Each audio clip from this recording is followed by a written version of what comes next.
How did a failed artist and World War I soldier manipulate a fragile democracy to become one of history's most infamous dictators? Today we'll dive into one of the most alarming and significant questions of the 20th century. How did Adolf Hitler rise to power in Germany? Stay tuned as we unravel the key events and choices that led to this chilling transformation. If you enjoy thought-provoking historical content, don't forget to like, share, and subscribe for more deep dives into the past. Let's explore this dark chapter together. Adolf Hitler, a tyrant infamous for orchestrating one of history's largest genocides, rose to power in a democratic country under circumstances that remain a cautionary tale for the world. How did this happen? The story begins with Germany's defeat in World War I. In 1918, the Allied forces advanced successfully, and Germany realized it could not win the war. The armistice signed that year ended the fighting, but it also marked the collapse of Germany's imperial government. In the aftermath, the nation experienced widespread civil unrest and worker strikes, causing fear among the populace of a communist revolution similar to what had occurred in Russia the year before. Germany's major political parties united to establish the parliamentary Weimar Republic to prevent such an uprising. One of the Weimar Republic's first tasks was implementing the Treaty of Versailles, the peace agreement imposed by the victorious Allied powers. The treaty required Germany to cede over a tenth of its territory, dismantle its military, and accept full responsibility for the war.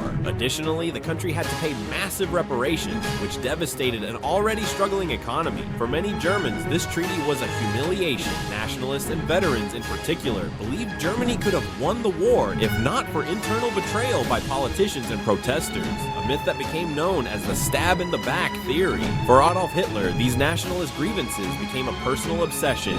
His bigotry and paranoia led him to blame Germany's problems on Jews, whom he scapegoated as the architects of Germany's downfall. Although Jews had lived in Germany for centuries and many were fully integrated into society, they were still often viewed as outsiders. After World War I, their success in certain professions fueled baseless accusations of subversion and war profiteering. These conspiracy theories, born out of fear, anger, and prejudice, had no factual basis, yet they resonated with a public searching for answers during a time of national crisis. Hitler's talent for manipulative public speaking allowed him to amplify these hateful ideas. After joining a small nationalist political group, the German Workers' Party, he quickly rose to leadership and transformed it into the National Socialist German Workers' Party, or Nazi Party. Combining anti-Semitic rhetoric with populist appeals, Hitler portrayed Jews as enemies of the state and denounced both communism and capitalism as Jewish conspiracies aimed at destroying Germany. Initially, the Nazi Party gained little traction. In 1923, Hitler and his followers attempted to overthrow the government in a failed coup known as the Beer Hall Putsch. This attempt ended with the party being banned and Hitler sentenced to prison for treason. While in jail, Hitler wrote Mein Kampf, My Struggle, a book outlining his ideology and political plans. Released after less than a year, he immediately set to work rebuilding the Nazi movement. The turning point for Hitler and the Nazi Party came with the onset of the Great Depression in 1929. The global economic crisis hit Germany especially hard, as American banks withdrew loans that had been propping up the German economy. Unemployment skyrocketed, businesses failed, and poverty spread rapidly.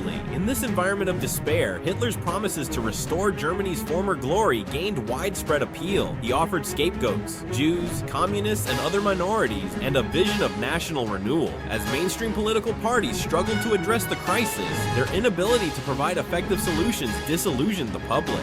Meanwhile, left-wing factions were too divided by internal disagreements to present a united front. This fragmentation opened the door for the Nazis, who steadily increased their share of parliamentary votes. In just 2 years, their representation grew from under 3% to over 18%. In 1932, Hitler ran for president against Paul von Hindenburg, a decorated World War I general. Although Hitler lost, securing 36% of the vote demonstrated his broad support base. Recognizing his popularity, advisors and business leaders persuaded Hindenburg to appoint Hitler as chancellor in 1933. They believed they could control him and use his influence to further their own goals. Underestimating his political cunning, as chancellor, Hitler quickly began consolidating power. His supporters formed paramilitary groups that clashed with protesters in the streets, heightening fears of a communist uprising. Exploiting these fears, Hitler presented himself as the only leader capable of restoring law and order. In February 1933, the Reichstag, Germany's parliament building, was set on fire.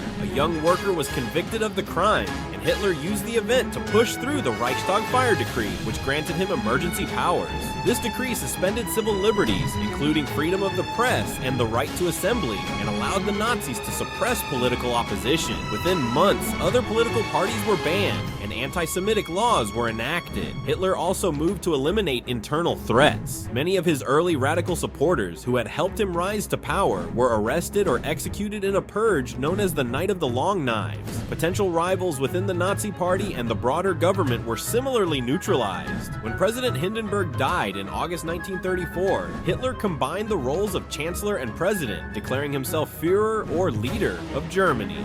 By this point, it was clear that no new elections would be held, and Hitler's dictatorship was firmly established. What's particularly chilling about Adolf Hitler's rise to power is how he initially succeeded without widespread repression. Instead, he skillfully manipulated the existing divisions and frustrations within German society, using fear, anger, and prejudice as tools to build support. Hitler's propaganda targeted vulnerable populations, offering scapegoats for Germany's struggles and promising a vision of national revival. Many Germans, disillusioned by economic hardship and political instability, believed his leadership could restore order and prosperity. Behind this facade, however, Hitler systematically dismantled democratic institutions. He used legal measures, such as emergency decrees, to suppress opposition and consolidate control. His ability to present radical ideas as solutions allowed him to gain the trust of a desperate population, even as he eroded the very foundations of democracy. Hitler's rise serves as a stark warning of how fear and manipulation can enable the destruction of freedom and the rise of authoritarianism. Meanwhile, influential figures in business and academia endorsed Hitler, hoping to align themselves with public opinion and protect their interests. Many reassured themselves that his extreme rhetoric was merely a political tool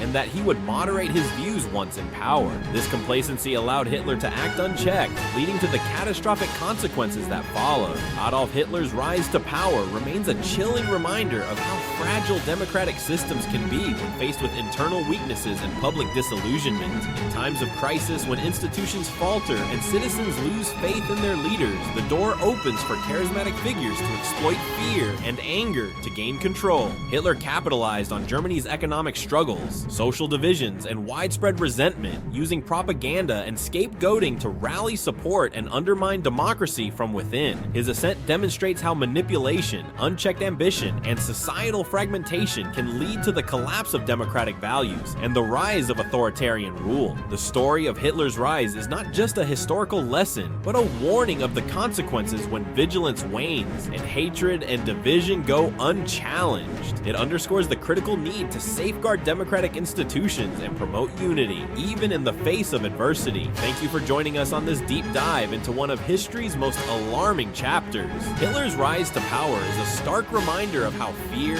anger, and division can dismantle even the strongest democracies. It's a story that urges us to stay vigilant, value our freedoms, and challenge hatred in all its forms. If this video gave you insight into history's lessons, please like, share, and subscribe to support our channel. Let us know your thoughts or questions in the comments below. We'd love to hear from you. Until next time, stay curious and keep learning.